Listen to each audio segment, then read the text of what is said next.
তো hello guys, আবার একটা ইনফরমেটিভ আপডেট নিয়ে আপনার সামনে চলে এসেছি। অন্নপূর্ণা নিয়ে সব উপভোক্তারা ভিডিওতে, ডিওতে সব জায়গায় বিক্ষোভ দেখাচ্ছেন। তো আপনাদেরকে আমি কিছু জিনিস বলি যে এগুলো কিন্তু বিডিও বা এসডিও অফিসে গিয়ে কোনো কাজ হবে না।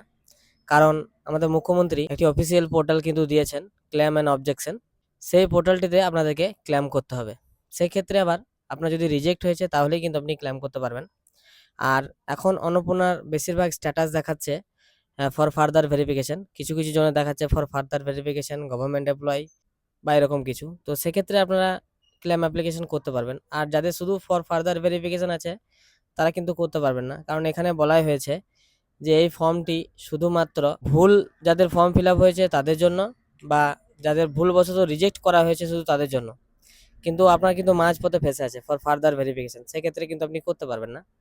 এখানে আপনি যদি ফর ফার্দার ভেরিফিকেশন আছে আর আপনি যদি ফর্মটা ঠিকঠাক ফিল আপ করেছেন, তাহলে আমি ইনকারেক্টও করতে পারছেন না, যেহেতু আপনি ঠিকঠাক ফিল আপ করেছেন।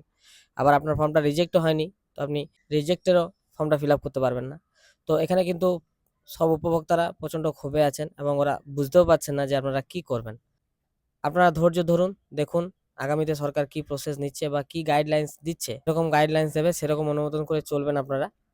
আর যদি আপনারা মনে করেন যে ফর ফার্দার ভেরিফিকেশন আছে তাও আমরা ক্লেম অ্যাপ্লিকেশন করব, তো আপনারা করতে পারেন। কিন্তু আমার যতদূর সম্ভব যাদের ফর ফার্দার ভেরিফিকেশন আছে তাদের কিন্তু আবার ভেরিফিকেশন। তো যারা যারা ভাবছেন যে না আমরা ক্লেম করব, আপনারা ক্লেম করতে পারেন। আর যারা করবেন না তারা একটু দেখুন কি গাইডলাইন্স আছে বা পোর্টাল চেঞ্জ হচ্ছে নাকি। ধন্যবাদ।